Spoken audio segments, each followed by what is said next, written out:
High court exam, అలాగే ఇప్పుడు రాయబోతున్న UPS కానీ, గ్రూప్ 1 కానీ, గ్రూప్ 2 కానీ, ఎస్ఐ కానిస్టేబుల్ కానీ, ఏ ఎగ్జామ్ అయినా సరే వ్యవసాయం మీద బిట్ అనేది ఉంటుంది.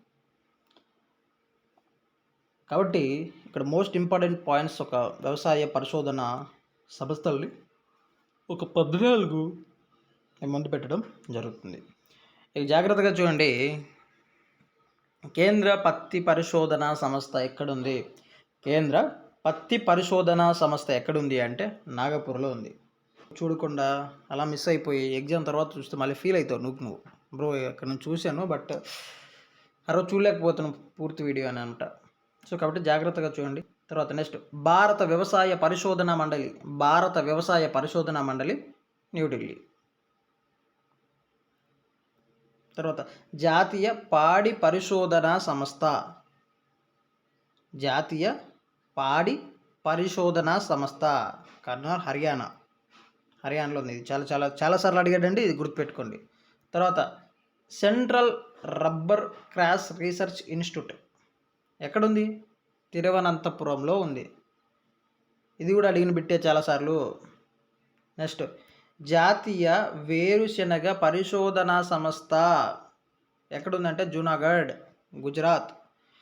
ఇలా చదువుతున్నప్పుడు మీరు బాగా సీరియస్గా చదివినట్లయితే హిస్టరీ పాయింట్ ఆఫ్ వ్యూలో జూనాగఢ్ శాసనం, రుద్రదమనుడు, ఇందులో చంద్రగుప్తుడి కాలం, సుదర్శన తట్టాక్, ఇంకొంచెం ఇలాగ ఆ పేరు సింక్ అయినప్పటికి కూడా కొన్ని గుర్తు తెచ్చుకుంటూ ఉండాలన్నమాట. అలా చదవండి. Okay.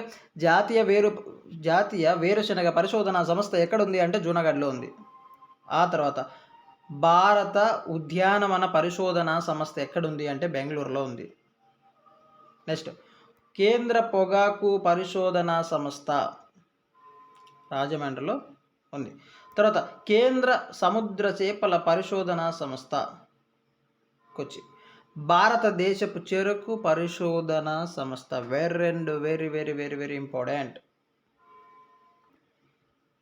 Central coconut research institute Kerala. Indian institute of soil science Bhopal very very important. జాతీయ రసాయన ప్రయోగశాల పూణే.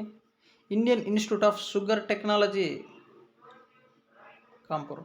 కేంద్ర పప్పు ధాన్యాల పరిశోధనా సంస్థ కాంపూర్. ఇవి గుర్తుపెట్టుకోండి.